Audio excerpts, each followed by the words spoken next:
అందరికీ నమస్కారం, శుభోదయం. Welcome to money mastery. ఇవాళ 17th జూలై ఫ్రైడే, వీకెండ్ రోజున ఇంటర్నేషనల్ మార్కెట్స్లో అప్డేట్స్, అలాగే మన మార్కెట్స్ ఇంపాక్ట్స్ అన్ని మనం మాట్లాడదాం. ఏషియన్ మార్కెట్స్లో వీక్నెస్ కొనసాగుతోంది. నికే 3% డౌన్, హాంకాంగ్ ఫ్లాట్గా ఉండగా షాంఘై కూడా కొద్దిగా ఫ్లాట్గా అయితే ఉంది. SoftBank sinks 8% as Japanese Chinese chip stocks track Wall Street AI sell off. So Japanese స్టాక్స్లో వీక్నెస్ మనకు ఉంది, ఎందుకంటే సాఫ్ట్ బ్యాంక్ దాదాపు 8% మీద నష్టపోయింది. ఏఏ రౌట్ అనేది విపరీతంగా ఉంది. సో దీని క్యాస్కేడింగ్ ఎఫెక్ట్ అన్నింటి మార్కెట్స్ మీద కూడా ఉంది. నిన్న నాస్డాక్ ఆల్మోస్ట్ 1.5% డౌన్, S&P 500 0.5% మేర, డౌ జోన్స్ 1/4% మేర నష్టపోయింది. టెక్నాలజీ రిలేటెడ్ స్టాక్స్లో ఈ చిప్ రిలేటెడ్ స్టాక్స్ ఎస్పెషల్లీ వీటిలో ఎందుకంటే గణనీయంగా విపరీతమైన వాల్యుయేషన్స్ పెరిగిన తరుణంలో కొద్దిగా అవన్నీ గ్రౌండ్ రియాలిటీకి దగ్గరగా చూస్తున్నాయి. అందువల్ల వాటిలో సెల్లింగ్ అండ్ ప్రాఫిట్ బుకింగ్ అయితే గట్టిగా వస్తుంది. ఆయిల్లో still oil is on the boil. $85 దగ్గర మనకి బ్రెంట్ క్రూడ్ ఉంది. Iran warns US off Hormuz red line, says it will retaliate if Trump carries out threats. So ఇక దేశాలు ఒకరి మీద ఒకరికి మాటల యుద్ధము, ఒరిజినల్ యుద్ధం జరుగుతోంది. ట్రంప్ ఈ set to deliver an election focused national address to night, here what to know. So ఇవన్నీ బ్రెంట్ని దాదాపు $85 దాకా తీసుకెళ్ళాయి.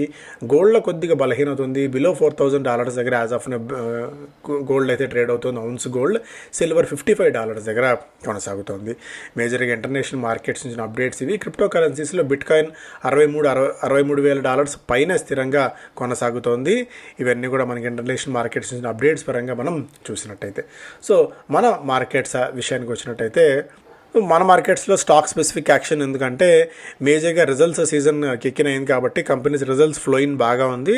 సో మేజర్గా సెక్టార్ కంటే ఆ స్టాక్ స్పెసిఫిక్గానే మనకి యాక్షన్ ఎక్కువగా ఉంటుంది. కొన్ని చూద్దాం. ప్రధానంగా పిరమల్ ఫినాన్సర్ ప్రాఫిట్ దాదాపు 66% మేర పెరిగింది. 4,000 కోట్ల రూపాయల వరకు బోర్డు సమీకరించాలని చెప్పి చూస్తుంది. బొరోసిల్ రెన్యూబుల్స్ రెవెన్యూ దాదాపు 87 కోట్ల రూపాయలుగా నమోదైంది. గత ఏడాది ఇదే సమయానికి 167 కోట్ల రూపాయల నికర నష్టాన్ని ప్రకటించిన company Borosil renewables. Revenue 17% jump తీసుకుంది.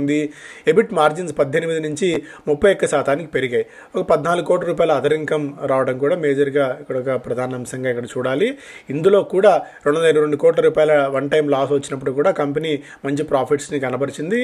విప్రో రిజల్ట్స్ వచ్చాయి. నెట్ ప్రాఫిట్ దాదాపు 4.5% down when compared with quarter పరంగా. రెవెన్యూ 1% మేర జంప్ తీసుకుంది. ఎబిట్ దాదాపు 8.5% మేర తగ్గింది. ఎబిట్ మార్జిన్స్ 15.6% నమోదయ్యాయి. అంతకుముందు 17.2% ఉన్న margins.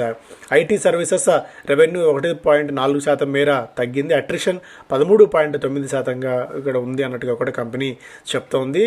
Tech Mahindra consolidated number highlights చూస్తే క్వార్టర్ పరంగా ప్రాఫిట్ దాదాపు 8.2% నమోదైంది. ఒక మంచి రిజల్ట్స్ని, డీసెంట్ రిజల్ట్స్ని, మంచి అని చెప్పలేం కానీ డీసెంట్ రిజల్ట్స్ని మాత్రమే అనౌన్స్ చేసింది. రెవెన్యూ 4% నమోదైంది. ఎబిట్ మార్జిన్స్ 13.7 నుంచి 14.4% పెరిగాయి. న్యూ డీల్స్ పాయింట్ ఆఫ్ వ్యూలో 33.3% పెరిగినట్టు కంపెనీ వెల్లడించింది. హెరిటేజ్ ఫుడ్స్ రెవెన్యూ దాదాపు 38% మేర తగ్గింది. రెవెన్యూలో 17% మేర క్షీణత నమోదైంది.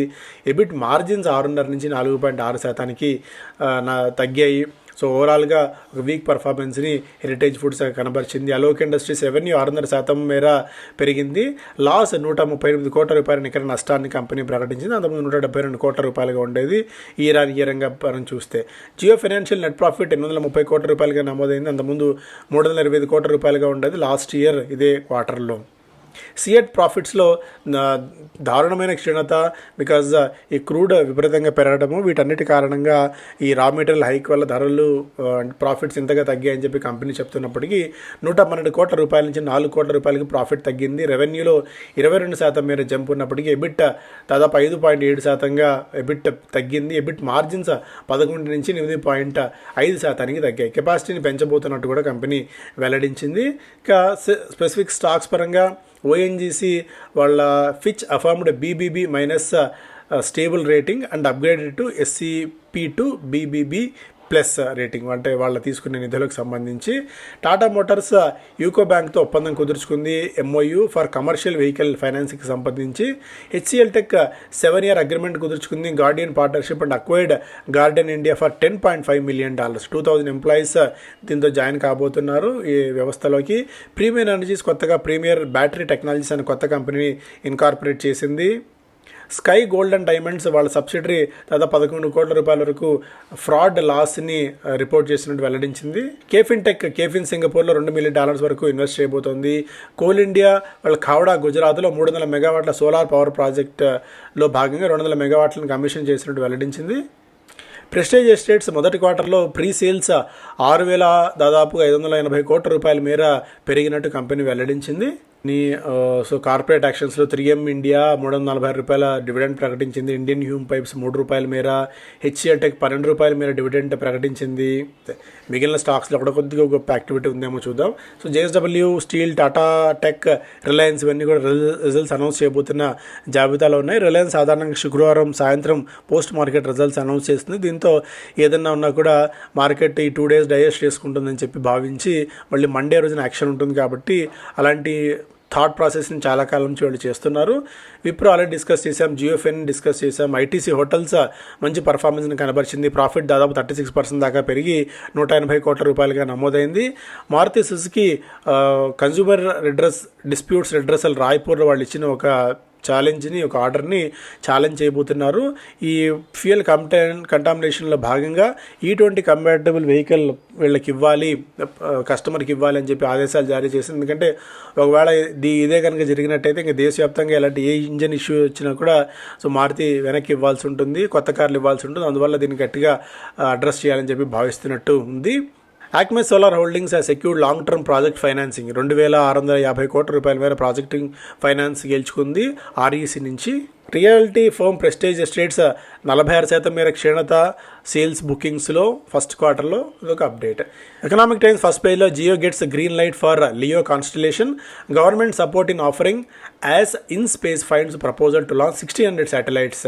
సో గ్లోబల్ బెంచ్ మార్క్ తగ్గట్టు లియో కాన్స్టలేషన్లో మరిన్ని శాటిలైట్స్ ప్రవేశపెట్టడానికి జియో ప్రయత్నాలు చేస్తుంది. Pioneering in low earth orbit ఎంట్రీలోకి వీళ్ళు శాటిలైట్స్ పంపించాలని చెప్పి దాదాపు 1,600 శాటిలైట్స్ని 650 కిలోమీటర్స్ ఆల్టిట్యూడ్లో ప్రవేశపెట్టాలి అని చెప్పి భావిస్తుంది అన్నట్టుగా కూడా ఒక అప్డేట్ ఇక్కడ చూస్తున్నాం. సో జియోకి సంబంధించిన అప్డేట్ ఇది.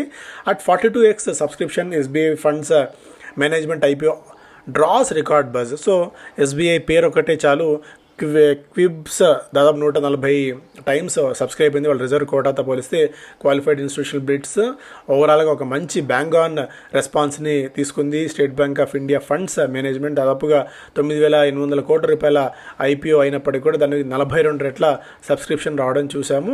దాదాపు 12.5 లక్షల కోట్ల రూపాయల మేర assets under management mutual fund అసెట్స్ని పెట్టుకున్న కంపెనీ ఇది. ఒక మేజర్ అప్డేట్ లిస్టింగ్లో కూడా ఒక మంచి గ్రే మార్కెట్లో ప్రీమియం 10 నుంచి 12% మేర ప్రీమియం అయితే వర్కౌట్ అవుతుంది దీనికి. టాటా గ్రూప్లో షాపూర్జీ పల్లంజింగ్ ఉన్న వాటాని విక్రయించే క్రమంలో 2 కంపెనీల మధ్య చిన్నపాటి చర్చలు జరుగుతున్నాయన్నట్టుగా కూడా ఒక వార్త మనం చూస్తున్నాం. Udan 2.0 takes flight switches on challenge mode of airports. Logistics companies ఈసారి ఒక మంచి రిజల్ట్స్ని అనౌన్స్ చేయవచ్చు. Like container corp Delhivery and Blue డాట్ లాంటివి అన్నట్టుగా కూడా ఒక వార్త మనం చూస్తున్నాం. ఇయర్ ఆన్ ఇయర్ పరంగా కంటైనర్ కార్బ్ దాదాపు 16% మేర, డెలివరీ దాదాపు 24% మేర, VRL లాజిస్టిక్స్ ఒక 7% మేర వృద్ధిని నమోదు చేసే అవకాశం ఉంది. ఈసారి కొద్ది క్రూడ్ ధరలు బాగా ఉన్నప్పటికీ అండ్ ఫ్యూయల్ కాస్ట్లు ఎక్కువగా ఉన్నప్పటికీ కూడా ప్రైజింగ్ ప్రెషర్ని తట్టుకొని కంపెనీస్ నిలబడ్డాయి. అండ్ ధరలను కూడా పెంచిన తరుణంలో వీటికి సరే కలిసి వచ్చే అవకాశం ఉంది ఈ కంపెనీస్కి అన్నట్టుగా కూడా majority of the broking companies అంచనా కడుతున్నాయి. అండ్ పిరమల్ ఫిన్ దాదాపు 67% మేర లాభాల్లో జంప్. Dividend and fee income lift JioFin ప్రాఫిట్ని దాదాపుగా 157% మేర పెరగడానికి డివిడెంట్ అలాగే ఫీ ఇన్కమ్ ఒక ప్రధానమైన కారణం. అలాగే సౌత్ ఇండియన్ బ్యాంక్ ప్రాఫిట్లో 17% మేర వృద్ధి నమోదైంది. 361 నెట్ ప్రాఫిట్ దాదాపు 16% మేర సీక్వెన్షియల్లీ పెరిగినట్టు అప్డేట్ మనం చూస్తున్నాం. అలాగే లేజర్ పవర్ దాదాపు 17% మేర ప్రీమియంతో లిస్ట్ అయింది. ఇక్కడ మ్యూచువల్ ఫండ్ కంపెనీస్ క్యాష్ మోడ్లో నుంచి బయటకు వచ్చి మెల్లగా కొనుగోలు చేస్తున్నాయి. క్యాష్ కాంపోనెంట్ తగ్గుతోంది.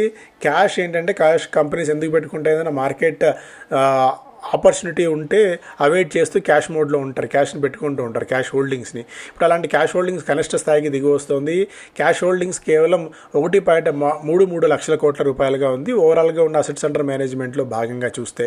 So markets fully priced in అవుతున్నాయి. మార్కెట్లో మంచి ఆపర్చునిటీస్ ఉన్నాయని మ్యూచువల్ ఫండ్ కంపెనీస్ పెట్టుబడులు బట్టి చూస్తే మనం అర్థం చేసుకోవచ్చు. పేటీఎం బోనస్ ఇవ్వడానికి సిద్ధమవుతుంది. జూలై 20వ తారీఖున దీనికి సంబంధించిన ప్రకటన రావచ్చు. ఫస్ట్ బోనస్ ఇష్యూ పేటీఎం నుంచి. మేజర్ కార్పొరేట్ యాక్షన్ గతంలో వీళ్ళు బైబ్యాక్ చేశారు 250 కోట్ల రూపాయలకు సంబంధించి 4 ఏళ్ల క్రితం. సో మళ్ళీ ఒక బోనస్ ఇష్యూతో లైమ్ లైట్లో ఉండబోతోంది Paytm. Wipro Q1 net flat at 3.35 crores on జియోరిస్ wage hike. Acme solar already మనం మాట్లాడుకున్నాం. ఇండియన్ రిఫైనర్స్ కాన్ఫిడెంట్గా ఉన్నారు, ఎందుకంటే ఒకవేళ ఆ స్ట్రైట్ ఆఫ్ హార్మూజ్ నుంచి ఏమైనా ఇబ్బంది వచ్చినా కూడా మనకి ఇతర ప్రాంతాల నుంచి అటు వెంజులా నుంచి కానీ రష్యా నుంచి కానీ ఇతర ప్రాంతాల నుంచి మనం టైప్స్ ఆల్రెడీ పెట్టుకున్న తరుణంలో ఇమీడియట్గా మనం షాక్ ఉండకపోవచ్చు మనకు అనేది మెజారిటీ ఆఫ్ ద ఓఎంసీస్ అని కూడా కాన్ఫిడెంట్గా ఉన్నాయి. పాలీమెడిక్యూర్ వాళ్ళ కొత్త ఫెసిలిటీస్లో భాగంగా ఆ రెండు కంపెనీస్ మీద రెండు కొత్త ప్రాజెక్ట్స్ మీద కొత్త ఫెసిలిటీస్ మీద చాలా కాన్ఫిడెంట్గా ఉన్నారు. Europe has started looking beyond China and I think that's open a good opportunity for us అని చెప్పి హిమాన్షు బైద్ పాలీమెడిక్యూర్ ఎండీ అయితే చెప్తున్నారు. కంపెనీస్ ఇంటర్నేషనల్ బిజినెస్ దాదాపుగా 1300 కోట్ల రూపాయలుగా ఉంది. దాన్ని మరింతగా పెంచుకోవాలని చెప్పి ఈ కంపెనీ అయితే భావిస్తుంది. కొత్త 50 ప్రోడక్ట్స్ని ఈ మధ్య వీళ్ళు రిలీజ్ చేశారు. మరింతగా ఈ ప్రోడక్ట్ పోర్ట్ఫోలియోని మరింతగా పెంచుకోవాలి. Over 50 product portfolios over the next 1 to 2 years across critical care, cardiology, oncology, vascular access అని చెప్పి యాజమాన్యం అయితే చెప్తుంది పాలీమెడిక్యూర్కి సంబంధించి. అలాగే ఆర్ఎం ప్రాప్టెక్ హౌసింగ్.com చెందిన పేరెంట్ కంపెనీని 458 కోట్ల రూపాయలకు షేర్ స్వాప్లో భాగంగా కొనుగోలు చేయబోతుంది. ఆర్ఎం ప్రాప్టెక్ ఈ మధ్య విపరీతంగా కొనుగోళ్లు చేస్తూ ఈ మార్కెట్లో తన పట్టును కొనసాగించుకునే ప్రయత్నం చేస్తుంది. ఇది 9th అక్విజిషన్ గత 4 సంవత్సరాల్లో. Business standard government plans to replace imports worth $190 billion almost. Car makers switch lanes to bring more software engineers on board. First page. అలాగే ఆయుత ఇన్ఫోటెక్ 81% మేర పెరిగింది గత 3 నెలల కాలంలోనే. డిక్సన్ టెక్నాలజీస్ యాంబర్కి నిన్న కూడా మనం మాట్లాడుకున్నాం. PLI 2.0లో భాగంగా మంచి స్వీట్ స్పాట్లో ఉన్నారు. ఎక్స్పోర్ట్ పుష్ ఒకటి, లోకల్ సోర్సింగ్, ఇవన్నీ కూడా స్టాక్స్ని మరింతగా పైకి తీసుకెళ్లే అవకాశం ఉంటుందని దాదాపు 60,000 కోట్ల రూపాయల ప్రోత్సాహకాలు ఇవ్వాలని చెప్పి ప్రభుత్వం భావిస్తున్న తరుణంలో ఈ కంపెనీస్కి ఇవన్నీ కూడా బెనిఫిట్ అవుతాయి, డిక్సన్కి, యాంబర్ లాంటి కంపెనీస్కి. So Dixon, SignDLM, Syrma, SGS లాంటివి కొన్ని టాప్ పిక్స్గా ఉన్నాయి బ్రోకింగ్ కంపెనీస్కి ఈ బిజినెస్లో భాగంగా. Reliance expected to post strong Q1 showing unless to monitor refining margins, ARPU and retail growth. So refining margins ఈసారి గట్టిగానే ఉంటాయి, ఆర్పుస్ ఎంతో కొద్ది గొప్ప గ్రోత్ ఉండాలి. రిటైల్ ఎలా ఉంటుంది అన్నది పక్కన పెడితే ఓవర్గా రిఫైనింగ్ మార్జిన్స్ అనేది ఈసారి రిలయన్స్ ఇండస్ట్రీస్కి ఒక మంచి గట్టి ఊతం ఇచ్చే అవకాశం ఉంటుంది. ఇవాళ రిజల్ట్స్ని అనౌన్స్ చేయబోతుంది Reliance Industries. CEAT profits 96% down because of forex hit అన్నట్టుగా కూడా యాజమాన్యం చెప్తుంది. సో ఇవి ప్రధానమైన వార్తలు. Thank you so much.